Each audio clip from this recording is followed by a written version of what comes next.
বিশ্বের বড় বিষাক্ত সাপ রাসেল ভাইপার আজকে এই ভিডিওতে দেখুন। নেত্রকোনা জেলা আটপাড়া উপজেলা ৩ নং নুনেশ্বর ইউনিয়ন ৪ নং ওয়ার্ড গ্রাম কাউপুর। এই গ্রামে এই সাপটি আজকে ধরা পড়েছে। আমাদের ছোট ছোট বাচ্চারা প্রথম দেখে ওটাকে আক্রমণ করার জন্য অগ্রহত হয়, তাই আমরা জাল দিয়ে আটকিয়ে তারপর ওজাকে খবর দিই। রাসেল ভাইপার যে সাপটা আমাদের বাংলাদেশে প্রবেশ করছে, এই যে আজকে দেখেন আমরা জালের বেরিয়ে বান্ধে কিন্তু আটকাইছি এটাকে।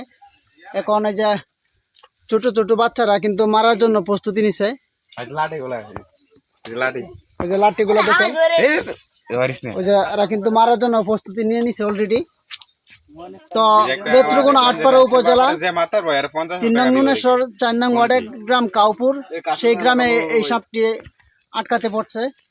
তো আপনারা একটু দেখুন, যে সাপটার এখন সারা বাংলাদেশে ছড়িয়ে গেছে, এই সাপটার ভয়ে কিন্তু অনেক মানুষই আতঙ্কিত আছে, কারণ ঘর থেকে অনেক মানুষের বাইর হয় না রাত্রে বিলে। একটু জুম করে দেখাচ্ছি আপনাদেরকে, এই যে দেখুন, এই যে দেখুন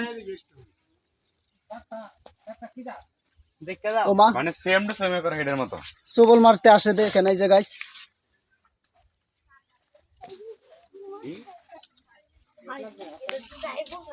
আমরা কিন্তু নেট জাল দিয়ে এটাকে আটকিয়ে দিছি। এখন আমরা এই উজাকে ফোন দিছি, উজা আইসে এটাকে ধরবে। এটা কিন্তু এখনো বড় হয়নি, এটা বাচ্চা মনে হয়। তো এরপরেও প্রায় ৩ ফুটের কাছাকাছি।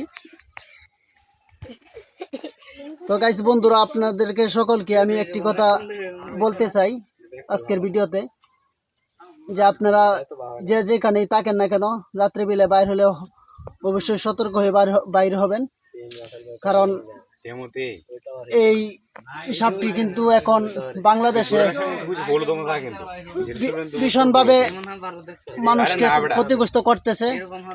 যদি একবার কামড়িয়ে দেয় তাহলে সেই মানুষটা বাঁচার সম্ভাবনা বড় জোর এই 20% আর 80% এই মৃত্যুর সম্ভাবনা বেশি। তার এটার চিকিৎসা এখনো বাইর হয়নি, বাংলাদেশে বা বিদেশে এখনো কোনো দেশে বাইর করতে পারছে না চিকিৎসা, যার ফলে মানুষটি মৃত্যু অনিবার্য। তো নেত্রকোনা আটপাড়া উপজেলা ৩ নং নুনেশ্বর ৪ নং ওয়ার্ড গ্রাম কাউপুর, এই গ্রামে এই সাপটি এখন। তো এই যে দেখুন, অনেক দর্শক আছে এখানে মারার জন্য এটাকে প্রস্তুতি নিছে, কারণ ওই যে অনেক মানুষই কিন্তু ওই যে দেখুন গাইস, অনেক মানুষের লাঠি চল্লি নিয়ে যে যেটাই পারছে এটা নিয়ে কিন্তু আসছে এটাকে মারার জন্য। তো এই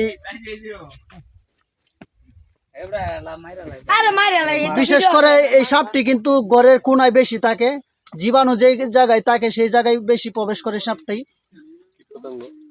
ওই ঘরের কোনায় বা এই চুলায়, বা এক কথায় বলতে কি যেখানে এই পচা আবর্জনা আছে সেইখানে প্রবেশ করে এই সাপটা বেশি।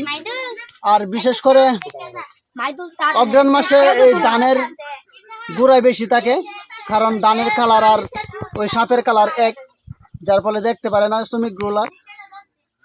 তো গাইস, আমার এই ভিডিওটাকে কোথায় থেকে দেখছেন অবশ্যই কমেন্ট করবেন। যদি আমার ভিডিওটা ভালো লাগে অবশ্যই লাইক শেয়ার করবেন, চ্যানেলটি সাবস্ক্রাইব করে পাশে থাকা বেল আইকনটি বাজিয়ে রাখবেন, আর বেশি বেশি আমার এই ভিডিওটা শেয়ার করবেন, অন্যকে দেখার সুযোগ করে দিবেন। কারণ যদি আমার ওই ভিডিওটা বেশি বেশি মানুষের কাছে যায় তাহলে অবশ্যই সকল মানুষের সতর্ক হয়ে যাবে। তো বিশেষ করে আমি সবার জন্য দোয়া করি, আপনারা গাইস সকলেই একটু এটার থেকে বিরত থাকবেন, রাত্রে বা দিনে যেই সময় যেখানে চলা করেন।